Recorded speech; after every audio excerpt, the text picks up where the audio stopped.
Hey, it's Pallavi Kashyap. Welcome to the podcast. Hello and welcome, my lovely listeners. Today, in this episode, I have a dear friend, a beautiful friend who's joining me all the way from Boston. Her name is Martina. And a little bit about Martina.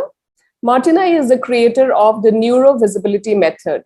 She helps female entrepreneurs who are in their 30s and 40s accelerate the creation of their fempire. It's female entrepreneurs and the empires of empire by regulating their nervous system to increase and hold their visibility. And through this, she says, they can reach outstanding levels of income and income faster. Martina is also the co founder of the Embodied Visibility Challenge, where she teaches dozens of clients how to widen the bandwidth of their nervous system for exposure to diverse audiences. This is something she learned in her trauma informed coaching certification as well as in her corporate experience, where she led and held space for 20 engineers as the only female director. Martina's signature approach is all about inner work that reflects on the outside. By stabilizing nervous systems, her clients build magnetic brands that attract aligned clients. So, welcome to Energize Lifestyle Podcast. And how are you doing today, Martina? Thank you, Pallavi. Thank you so much for this warm welcome. I'm doing really well. Thank you. I'm very honored and glad to be here with you and your lovely audience. So excited for our conversation. Yeah, and we are excited to have you. And we have so many questions for you. Mm. And your topic is so different, and I'm sure it's going to be interesting as well. So, before we start, Martina, I do have, like I said, I have a list of questions. But my first question always is like, I know you are wearing different, you wear different hats, like you are a wife, you're an entrepreneur, you also have so many other interests that keep you busy throughout day to day in your day to day life. So if I have to ask to pick one thing that excites you the most, what would that be? It's definitely building my business right now. So this is definitely the reason why I get up every day in the morning with like huge passion and motivation, and that keeps me going. Even if I had a bad night's sleep, a hard week, or I know the day is gonna be challenging, that keeps me actually going and wide awake in the morning. Okay, so you are the perfect entrepreneur. I know how it feels, and I know Yes, the joy yes. you get while you do your work, and it gives that sense of fulfillment. So you said you help women, but why just women? Why not men as well? Yeah, it's a really good question. Thank you. So basically, I'm focusing on women because, when I started to, I started out as a coach, Mm, and I felt like more inclined to help women because I'm a woman myself. mm, When I go to a female doctor, like a gynecologist, right? mm. I went to men, but I always asked myself, how does he know how that feels, right, or stuff. So for Yeah. me, there was always this dissonance, like didn't really make sense, even though I still went because in my hometown there were just a man doctor. So to speak. But for me, naturally, when it comes to development and really empowering people, I felt in the beginning women was my game. And then obviously I had also I had a few men as clients as well. So I'm not, excluding anyone. Mm, But my marketing is for women because I'm a woman and I only mentor and empower people on something that I have embodied. mm, So obviously, speaking from a woman to a woman feels for me easier. It feels for me more refreshing. mm, And also with me understanding the differences between men and women, also when it comes to business, made it for me like women have such a, I wouldn't say disadvantage, but there is such a gap that we have to fill in mm. order for us women to get really like into like wealthy entrepreneurs. I feel like we have sometimes, not always, a little bit of a gap to fill compared to men. So I felt naturally inclined to help women. And I also believe women are the future leaders, and we need more women in order to really make an impact on this whole global world that we are in. Awesome. I totally agree to what you're saying. And I love that you're choosing women. Yeah. Martina, your subject, neuro visibility, the method that you apply is neuro visibility. So tell us something about that. Yeah, for sure. So basically, neurovisibility is a phrase that I coined because I feel that women, in their essence, really want to be seen, right? We want to be seen, we want to be appreciated, we want to get the love, everything. And with this visibility, there comes a lot of fear, there comes a lot of blocks because many of us grew up in the childhood where visibility wasn't necessarily positive, or visibility was always connected with I have to show something, right? I have to make something outstanding, or I have to, maybe school, when you take that simple example, right? If I have good grades, of course I want to show it, right? But it's always connected to something with, accomplished. And when it comes to business, very often, especially when you start out and build your business, we cannot lean on this validation from the outside. So we basically have to build a business that we feel good and aligned with to build in the first place, and also grow into that, or build this muscle of that it's safe to be seen, without having any all the time the validation from the outside that what I do is amazing, or I have a lot of clients coming to me or people praising me, right? There is not such a thing anymore, and if it comes, we have to be also a little bit detached from it, because when it doesn't come or is not there at the moment, we feel like, oh, something is not working. Oh, we kind of collapse. So I always say, like, we have to build an internal muscle that we fuel from the inside with our own validation, even when I don't see the results. And especially for female entrepreneurs who have an online business, there's so many women who fear voicing their own opinions, their own thoughts, their own beliefs, their own values, because they feel like, oh, what if someone doesn't like that? And I help women from the basis, which is your nervous system, because your nervous system is always trumping your mind. So it's always the first that directs, what is safe and what is unsafe. So if I build safety within being seen and in my business, regardless what's going on the outside, I can be really thriving and successful at the same time. And basically, neuro refers to nerves, right? So neuro is just the nervous system in connection with visibility. So to define that term. Yeah. So visibility, I understood. And going back to the nervous system, so what is like, as entrepreneurs, as business owners, we need to be visible. There are no two ways about it. There, we have to be visible. So that part is clear. But how does the nervous system help? Like, is it for us? When does it go? When is it for us? When does it go against us? So, and in which situation do we need to, work on, or which situation, or what kind of an event do we need to work on to ensure that our business goes in the success, or is it's marching towards success?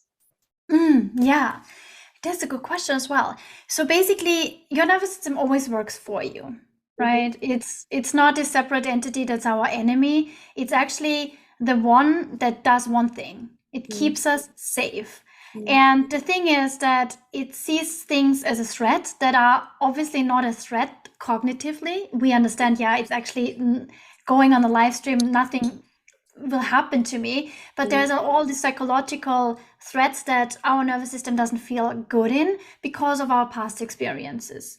So as an example, to ground this a bit more, is a little bit more than a year ago, I was not able to go on a live stream on Instagram or Facebook, right? I was so scared to go on a live stream. And if I would go, I would prepare for hours. I would even like almost write a script, right? To make sure that I have all the speaking points, that I know exactly what to say in the beginning, right? So that it sounds good. And it was just because I was trained and conditioned that in school, if you are saying maybe, you're stumbling over your words, or you have a pause because you have to reorganize your thoughts, this was always seen as, something like not competent, or you don't know something, right? Yeah. So I had to detangle myself from that. So for my nervous system, it wasn't safe. And because it wasn't safe, I didn't do it. I avoided it, I procrastinated it, or I went into perfection, right? I was preparing for a week on a single live stream for 10 minutes. And this is not sustainable. And this is also not where you will gain long-term success, because you waste so much time on things, that you don't have, because you have lots of hats to wear. So basically, that's a nervous system issue. As soon as I go into avoidance, into procrastination, or into overwhelm even, that's your nervous system saying, oh, there's something going, right? So these are good signs that people, and especially entrepreneurs, need to take seriously in order to really work that from the ground and then build on that. So, and basically what I did is, okay, I asked myself, what does my nervous system or my body, or however you would frame it, need? What do I need in order to feel safe on a live stream? And it's not the preparation, because that brought me into my head. Yeah. And then I was like learning a script. And honestly, learning a script to speak is not in alignment for me. It might be in alignment for somebody else, but it wasn't for me, right? And I admired the coaches who went spontaneously on a live stream, and whatever they said was like, wow, that landed, right? Yeah. This is also a nervous system issue, because we compare our nervous system to a nervous system of a person who has done this for 5 or 10 years already, Yeah. So, and basically what I did, what helped me, because I asked myself the question, what do I need so that I feel more safe, was, hey, what about inviting a fellow coach into who I know really well for an interview? I know I can do that. I know that then there's another person who can answer my questions. And I started to do that because I knew, oh, I will come up with a question, right? So I did this for 2 or 3 months, and out of a sudden I was like, you know what? I can go live in between myself, right? So I created the safety in my nervous system to say, going on a live stream, then even like talking, like when my guests were responding, I felt like confident to say, oh, I agree, or I see it this way, right? So by creating these new neural pathways, my body rewired something that was unsafe before to something that felt actually juicy, that felt like, hey, this is cool, right? I love it. And that's how I was able to rewire that. And that's an example for how you can actually create safety for something that was unsafe before. So can we say these neural paths are something like becoming habits for now? Absolutely. Perfect. Yes. All your habits, and I'm glad that you mentioned this, all your habits, all the patterns are not coming from the mind.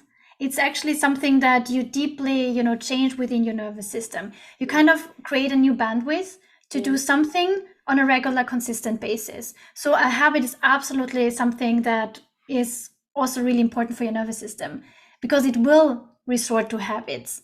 Just a question, is it healthy habit or not healthy habit, right? Do I need to change something or not? So like one of the ways is to do, I mean, there will be fear to do something new, to try something new, but we still have to go and do it, right? And when you do it and do it repeatedly is when it becomes normal after that, right? Yes, exactly. It is super important. So the work that I do with my client is, we cannot talk about it, we have to do it. So that's why I'm a neurovisibility strategist and not a coach. I'm strategizing, but with the strategy, we already tuning in into nervous system. How do you feel about this when we agree that you do it this way, right? So we're always checking in. Is there anything that contracts you, and it's like going to the gym, right? We have to do something, we have to take action. And the nervous system, I always say, is for me just figuratively a big muscle that I'm training. And when I say, because I think your audience also can connect to that, right? It's like this saying that we have to be the person that we want to become, right? We have to act as the one that I would like to become. And that's basically nothing else than shaping new beliefs, habits, and patterns within my nervous system for me to grow and do the thing that I want to do, which is creating impact. Brilliant points. And you mentioned something about like when earlier you were a little scared to do it because Mhm. you were built the way, I mean, not just you, I mean, all of us are built that way to be perfectionists. Like if you're going to give a speech, you have to, of course, I mean, I used to also do that probably before I started going live and doing my stuff. But yeah, we are brought up that way to be perfect. And when we have become so great in being perfect, and now we have to, bring up, take off those, like, an onion shell or an, we have to remove those layers Yeah. now. And when we are trying to be imperfect, and that's when, things are getting triggered again. Yeah. So yeah, I think, like you said, it's all, first is probably awareness in wherever we are getting stuck, like how you said, you listen to your body, talk to yourself, feel where there's this contraction, where there is the movement is not happening. And then that is, I think that's the zone of creating awareness. And from there, the next step is taking the step, like going live, or even going to the gym for that matter. You also mentioned about, so this question. Before that, I wanted to ask, like, what are those, are there tools that you use to, help your clients, to get to that zone? Like, okay, if somebody has to go live, how do they prepare themselves, mentally? And I don't think physically, but mentally is more important. So how do you prepare your clients, if you can just briefly? Yeah. Okay. Yeah. Excellent. So basically, I do the same. Like I help them in the same way I help myself. And that's why I came to nervous system work, because no mentor, no coach helped me anymore, because they said like, oh, it's a mindset issue, right? But then it's like, okay, my beliefs, right? But I also knew this is too superficial. So coming back to what to do. So basically, when it comes to going live, and let's stick with this example because maybe some of your audiences can relate to public speaking, right? This is something like people fear more than their own death, right? Yeah. Statistically speaking.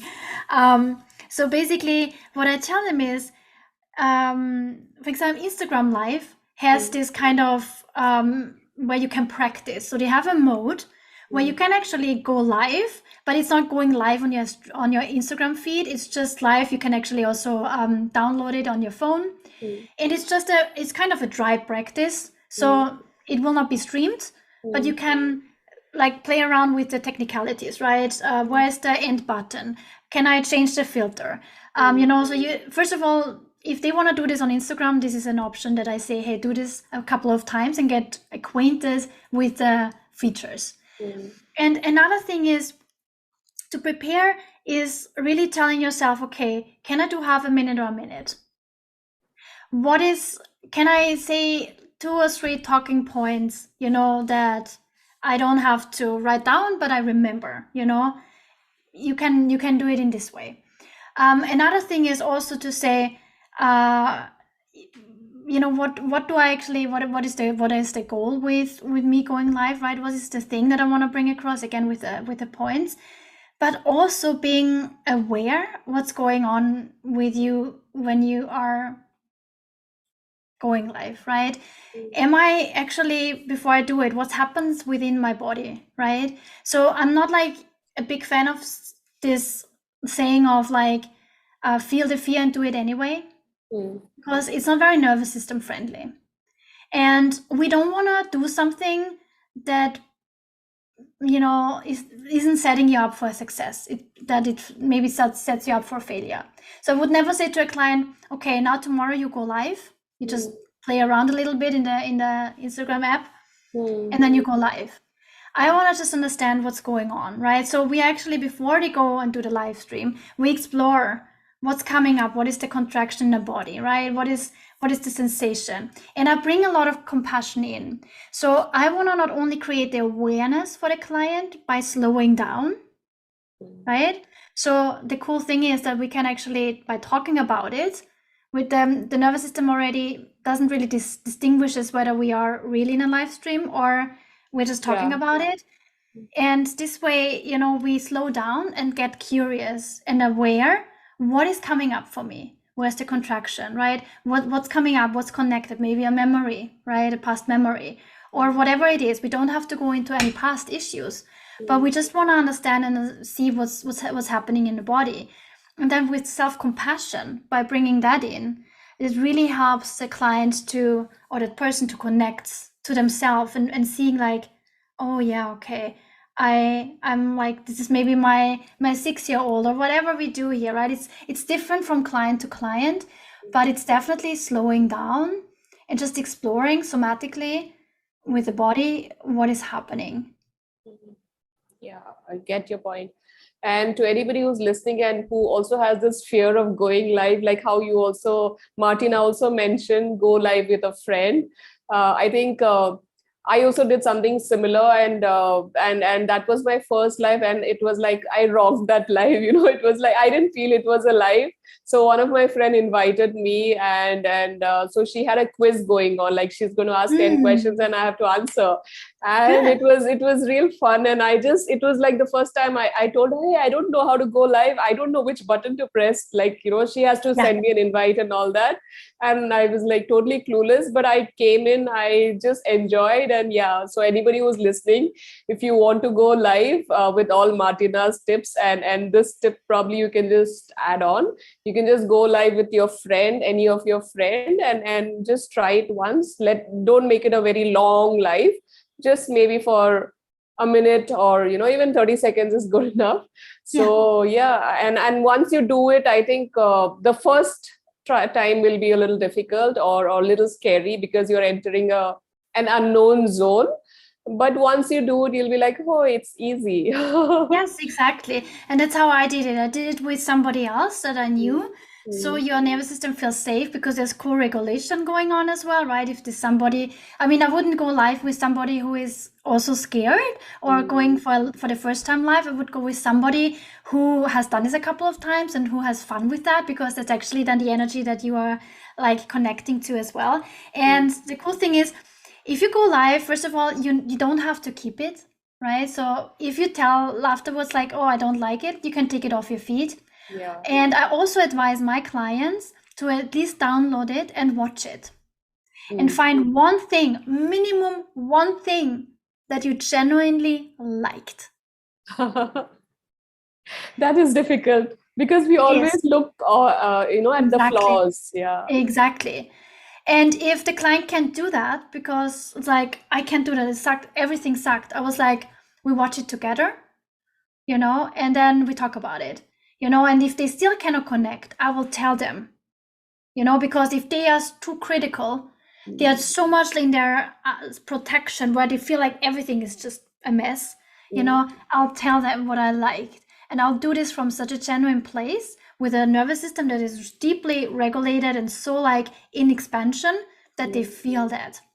Because just because you think everything sucked, that was not a good thing, that's just a sabotaging act, that's just protection. You just say that because then no one else can say it, because you already told this yourself. You know what I mean? It doesn't hurt as much. If I tell myself that sucked, and then you come and say that sucked, I already know. Yeah, I know it sucked, right? But if I say like, oh, it wasn't that bad, and I'm still like new to this, and somebody comes and says like, your life was horrible, I hated it from the beginning till the end, this will hurt you. Yeah. Until you are that confident, is you say like, thank you for your opinion, but I felt great about it, I still love it, right? Oh, yeah. That's another level. And from It's there, another nobody, level. yeah. Exactly. But that's where we build a gradual muscle, right? Like slowly, every time a little bit more. So how do we build on this nervous system so that it works for us? Like, that's also one of the muscles, or building kind of a muscle, like you said. So what comes to my mind is also it's connected to the mindset.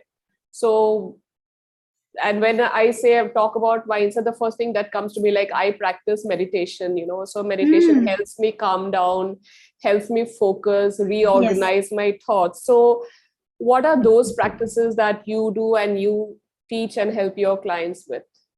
Oh, so good questions that you're asking, Pallavi. Thank Your you. audience is in for a treat with all your good questions. I love it. I love it.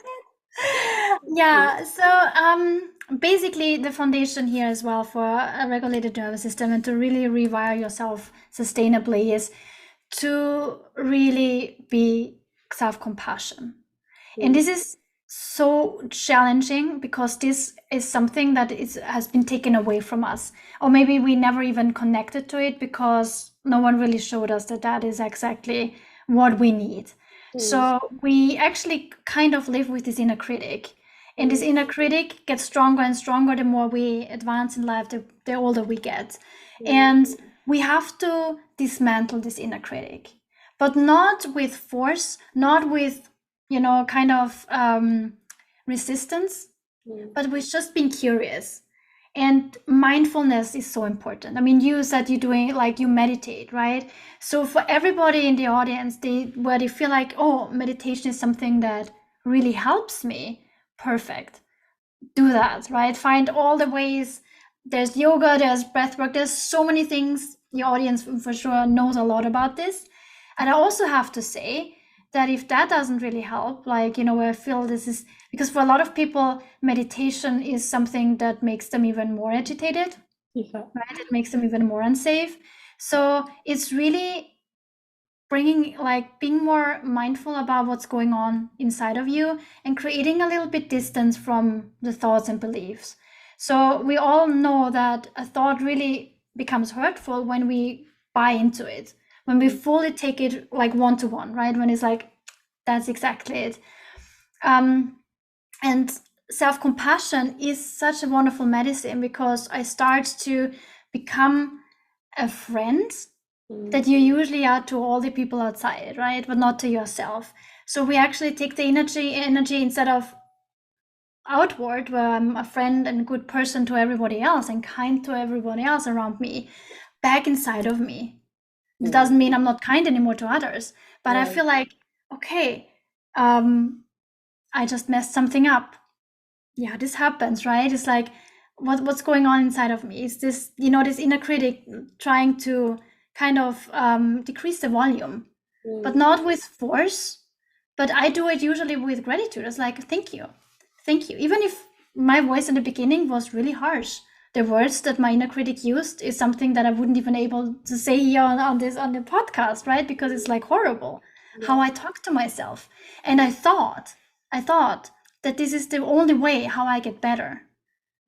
Because the inner critic is nothing else than the accumulated voices from our caregivers, right? From teachers, from friends, from society, that we kind of integrate, and then it becomes this one voice that always wants us to be faster, better, right?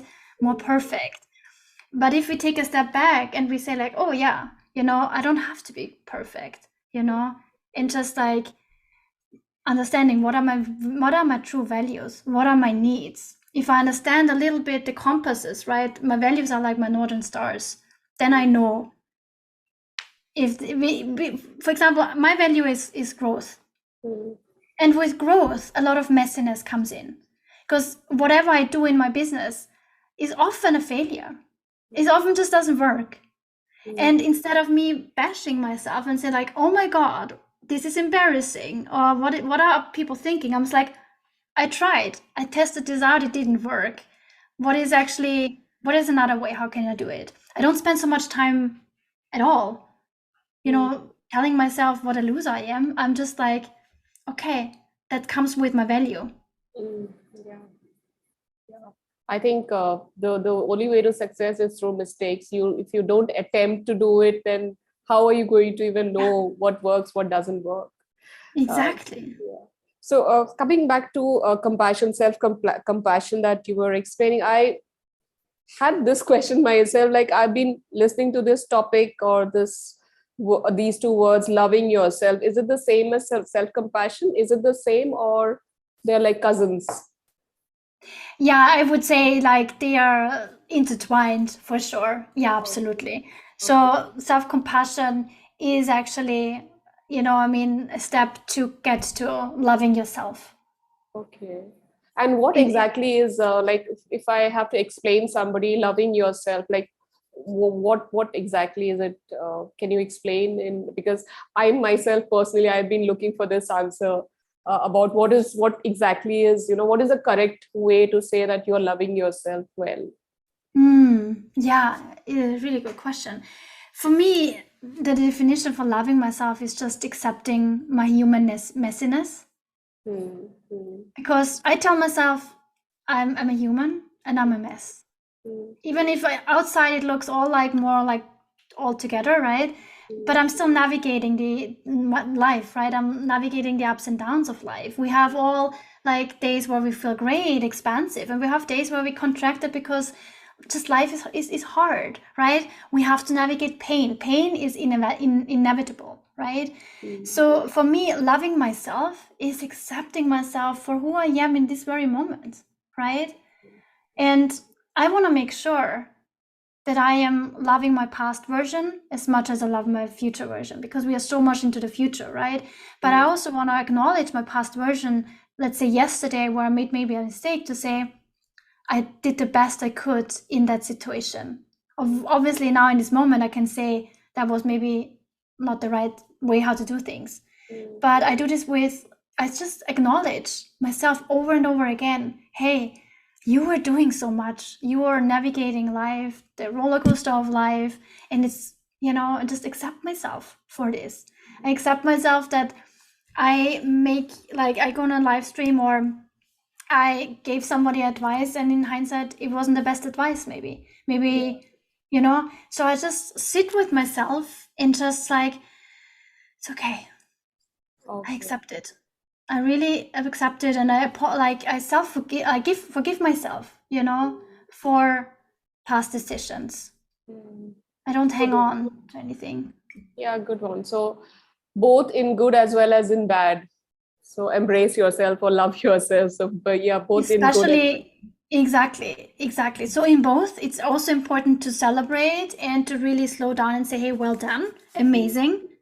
So I do this regardless if that was a success or if that was a failure, because I don't want to go into black and white thinking that we got so conditioned in, right? Whether because if we navigate life with good and bad, this is a categorization that's not very helpful when you as a human show up, and I don't tell myself, when I'm in my business, there is nothing right or wrong. It's just an action. And I, analyze that if that brought me the goal, like the achievement, or, the result, or it didn't. So I really detach myself from bringing my human in and say like, oh, she did something. Oh my God, how could I, right? It comes down to my values. If growth is one of my top 5 values, core values, of course I will mess up. Of course there will be a lot of pain in the growth, right? Yeah. But what is more painful? Obviously staying the same person, right? So it's also a gradual process. It doesn't start like the concept of loving yourself never made sense like in my body. Cognitively, yes, maybe, but it didn't never land in my body. It's something that you have to experience with small incremental steps every day again, right? First of all, just noticing, how am I talking to myself, right? In the good and in the bad, right? And then also saying, this is neither good nor bad. It's just a result. Very beautifully explained. I'm loving this conversation. Yeah, me too. I was just going through one of your videos, and there you mentioned something about the feminine and the masculine energies. And I've also heard, like, as entrepreneurs, as female entrepreneurs especially, sometimes the masculine part, like, we have both these energies in us. Like, it's not that a masculine will not have a guy or a man will not have a feminine energy. So I, as a woman, as a girl, I'll have both the energies. That's perfect. But what happens is, as life happens, one of those energies start dominating in us, right? And so how that impacts our business, or as a female entrepreneur, do you think one of the energies should be high, low, or should it be in moderation? So tell us something on that. Yeah, that's a really amazing concept that you brought in, because in this day and age, especially in this industry, when it comes to self-development coaching, your audience and you have been come across, most of us, I argue, about the feminine and masculine energies, right? And for me, even though it made sense, right, and the distinguishing and what are the traits, I couldn't really connect to it because I was like, yeah, okay, should I be more my feminine or when should I be more my masculine, right?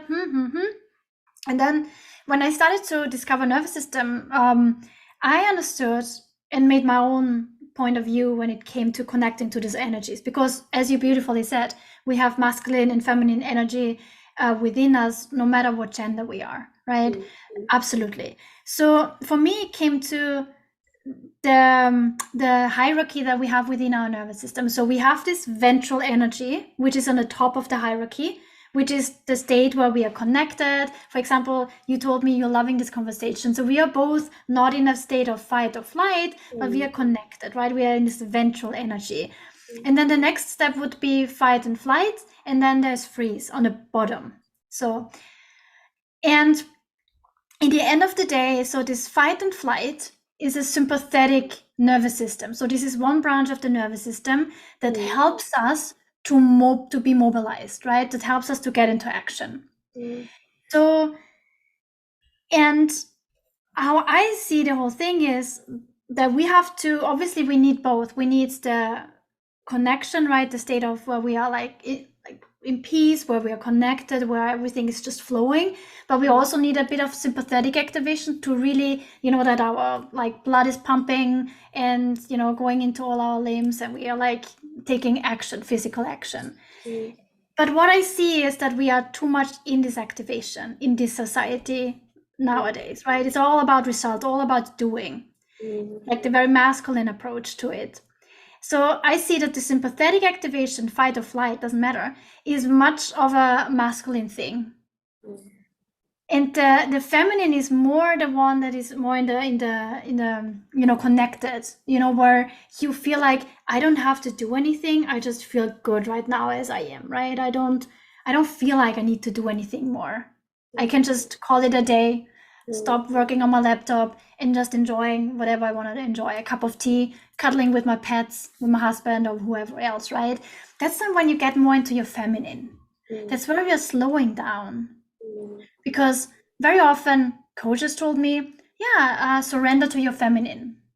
But what does that mean? What does that mean, right? In my head it made sense, but I didn't know how to translate that into my body. And from a nervous system perspective, now with this pyramid, right, where this on the top is the connection, is where I feel like this is the feminine. This is also where I'm feeling good enough, where I'm feeling worthy, where I feel like the world lies at my feet, right? And this is also where I am such a good person to be around with, where I can be really truly myself and I'm serving from that state. When I'm obviously in my sympathetic activation, which is amazing because again, that leads us to action, it can go a little bit more into the direction of overdoing it, competing, right? And that's then goes into a healthy masculine energy or to the unhealthy one, right? So basically, that's how I see it from the nervous system perspective. And that's where the goal in your nervous system is not to be on the top of your pyramid all the time, right? It's about understanding what do I need in this moment. Because very often we are just doing. And if I ask myself, my body, what do I need now? Because I feel like my productivity is low. I feel like my focus is scattered all over the place. I really ask myself, what do I need? And my body tells me a cup of tea, go outside, look where your dogs are, go for a walk, maybe, take a bathroom break and then sit down on the sofa, close your eyes for 5 minutes, take a few deep breathers, right? So, and this is where that really helps you to go from sympathetic activation back up. And this is how it's also from going from a very masculine agitated place to back to your feminine, to your, to the other side of the energy. I've also read, just adding to this bit, like we always tend to polarize like south and north, or let's say feminine and masculine, or let's say hot and cold. But if we really think about it, in between hot and cold, there is warm. So energies never gets like, from, it doesn't go just in the Exactly. opposite direction. There is always a Yeah. midpoint. So, so there is Exactly. always that kind of a flow, and but we have learned to polarize and, put it into two sides, like the left wing and the right wing and all of that.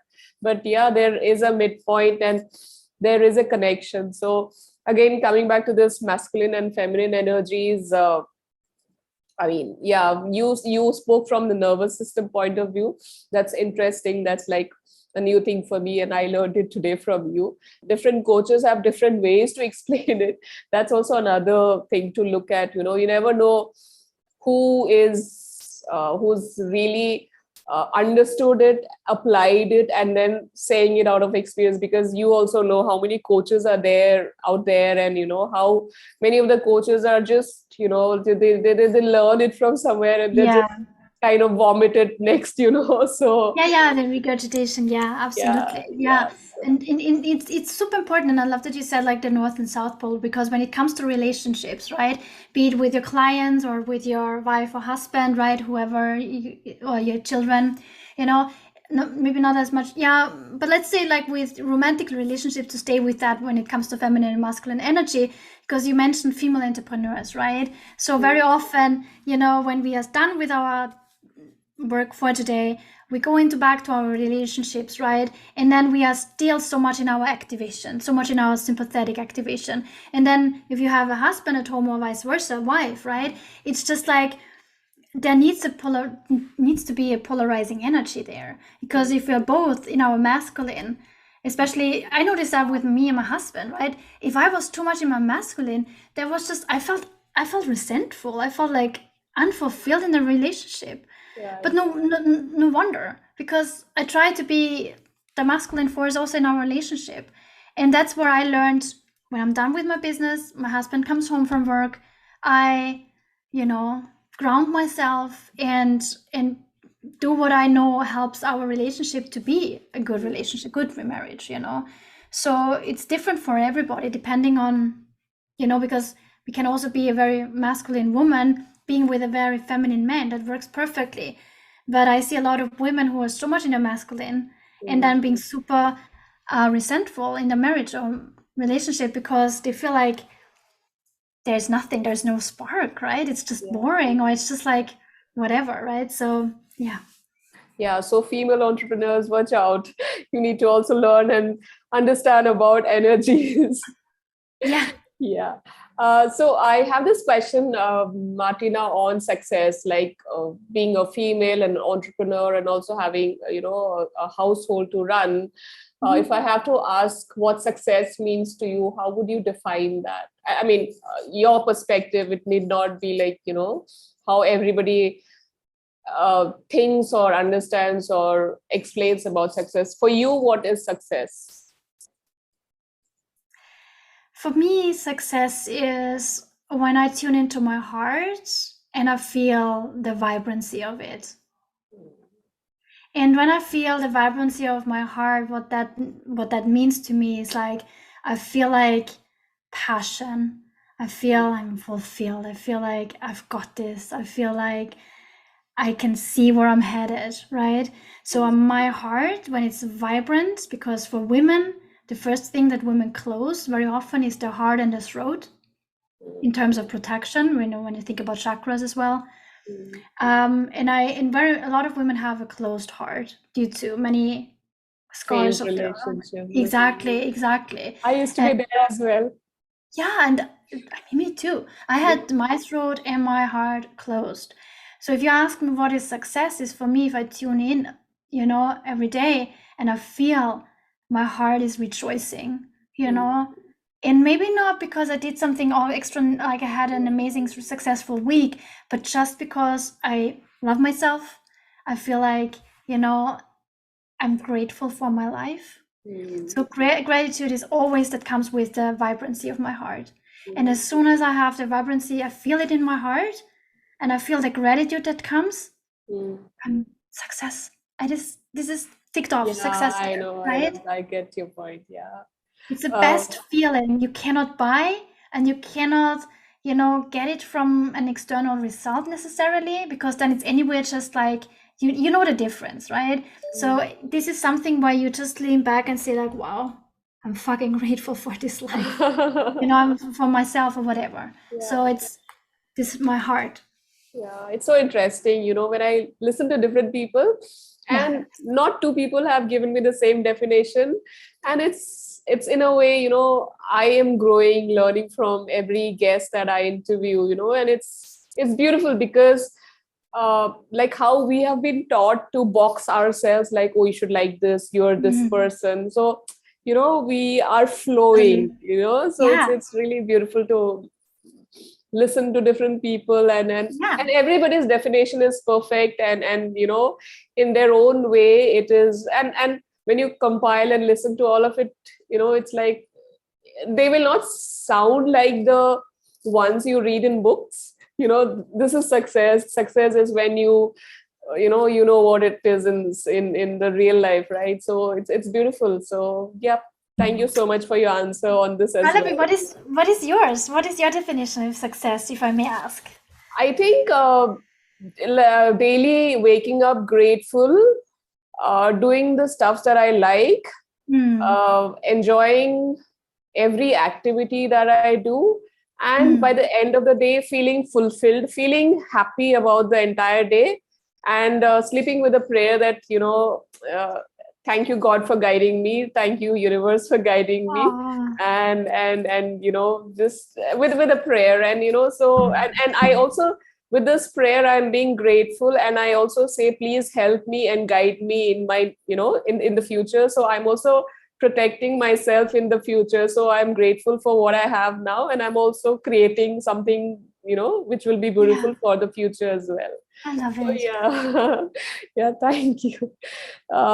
Yeah, before I forget my next question, so it's on legacy. Like, I know you're doing beautiful work, so but how do you want to be remembered? How do you think, your work is helping so many women, but how do you want to be remembered?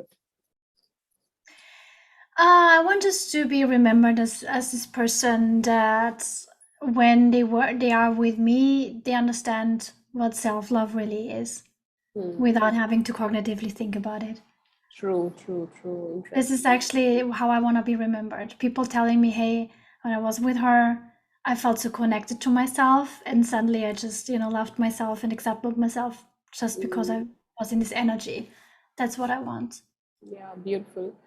And what kind of books do you read, Martina? I always ask this question because maybe any of those the books that you mention, and any of my audience picks it up, and it improves their life, or it helps them, or gives them some direction in whatever they're stuck at. So, what are the, let's say, top two books that you love? I mean, any category, be it business, be it about psychology, life, relationships, any two books, your favorite books. Oh, this is so difficult because I have to narrow it down to the two Are you books, a book but lover as well, like me? yeah, no, totally. And my Kindle is like full of books. But yeah, if it comes to my favorite two books, it's definitely, we talked about it before. It's from John Gray, Mhm. Beyond Mars and Venus. Oh, okay, okay. And he brings that with, masculine and feminine energy into very grounded. Hmm. He speaks very grounded in that. He like brings a lot of science and research in there, and it really makes so much sense. So when I was reading that book, it was so mind blowing. I still like come back to that book once in a while because it's that good. I've read it all over again, and I just love it so much. So this is definitely the number one book. And another book, it's really hard. Just looking through my I think that's enough. I don't struggle too much. I think we'll just leave it with one book. yeah. And then there is also another book. These are two books. So Mars and Venus from John Gray, and then from Paula. So her book, the book title is Optimized Woman, Okay. and this is all about, yeah, here I have it, Miranda Gray. So both names are gray, funnily. And then Optimized Woman. And the Optimized Woman is speaking about the feminine cycle, because what I also do is helping women to understand the feminine cycle, because I also believe, that when, especially as an entrepreneur, doing the right work in the right phase of your cycle will definitely work with your biology instead of against. So I definitely recommend both of those books. Also to men, also to your male listeners, to understand women better, because we need to tackle that from both sides. We also need men to understand women a little bit better. And these two books are amazing. Value bombs, at least about the cycle that you mentioned, the women's cycle. Oh, I think we can just strategize and work best on those days when we can, give our best. Yeah, that's a very good point. Yeah. Yeah. That's And that's again, and this is like, both books will help understand also your hormones. It's not very complex. So I don't like things that are too complex and are not applicable for life. And again, it's working with your biology. I don't like biohacking, the word, a lot, because it's just like hacking. But I always say, like, work with your body, with your nature, with your own biology. And then you are set up for health and wealth in the future. perfect. I asked most of my questions that I wanted to ask, but before I leave you, like, this is the second last question. So, like Jessica asked, so is there anything that I should have asked and I missed asking you? So if you have anything to add or share, then you can go ahead. Yeah, this is a good question. I love it. So basically, I think we covered so much ground, and it was such an exhaustive, beautiful conversation. I just want to really reiterate, maybe the question you could ask was like, what else besides nervous system work can we do? Maybe especially also as women, but also as men, because we need to understand this from the male's perspective as well, to create more impact and a better, safer world. What else, can we do to make things happen and to make that world safer? And then my answer would be definitely understand your feminine cycle.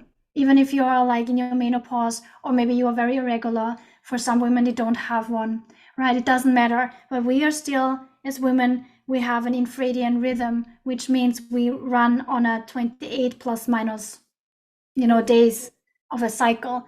Men, from a hormonal perspective, have a 24-hour cycle, right? So everything that we do, the 9 to 5 job, everything like, having breakfast and the lunch, and then in the afternoon, the networking, the socializing, and in the evening, the winding down, that's a very masculine way that benefits the male, but not so much the female. So understanding our own selves in this concept of our own 4 phases, because every phase is different. One is where we are very productive, the other one is where we're very expressive, the next one is where we are very creative, and the other one is where we are most reflective. If I know in which phase I am, I also normalize a lot of things that I can do very well today, but not as good as maybe in the previous phase or in the next one, right?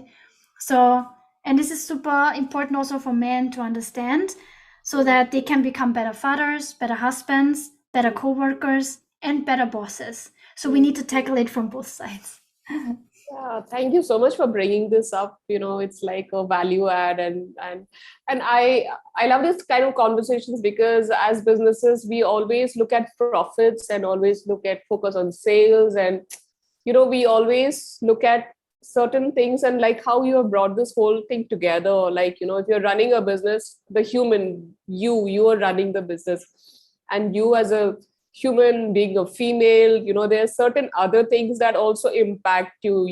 So how you're bringing all these things together and building it and making it so beautiful. I really love this conversation, and I wish we had so many hours to continue, and I know. yeah. So probably we can in the future we can look for another episode where we can elaborate more on this topic, or we can add more aspects to this particular topic, and bring another side to it. Yeah. So I think I covered everything from my end, at least at this point, and Martina added to what I had missed out on. So my last question is for my audience who wants to reach out to you, where can they find you? Yeah, so the best place is Instagram or Facebook. So yeah, Instagram handle is Femmagical, is FEM and then magical. This is the place where I hang out on a daily basis. I'm very active in my stories and also in my feed. So that's the place to connect the most, yeah, the easiest. So, and that's where you see what I'm up to. Perfect. And I'll also leave the links below for anybody to directly connect to you. So, all in all, it was so lovely having you, Martina. And I really love this conversation we had. And I'm sure it's going to add so much value to my audience, both from the business perspective and especially to all the women entrepreneurs, fempreneurs. How do you call it? Vampire? Empire. Yeah, to all my lovely ladies, do connect to Martina, and if there's any way to support you, Martina, do let me know and we'll stay connected. And yeah, very grateful and thankful for you sharing this time with us. Thank you. Thank you so much, Pallavi, for having me, and thank you for the audience who listened in. And I just have to say, I'm very grateful that you have such a beautiful platform where you provide so much value for your audience and where they can connect with you and your guests in such an intimate way. And thanks for all the amazing questions. You're really, really very professional and amazing in that. So thank you. It was so lovely. All right. Thank you so much. That was a great compliment, by the way. Of course. Thank you. It was a heartfelt one. I hope you feel it. I did. Thank you.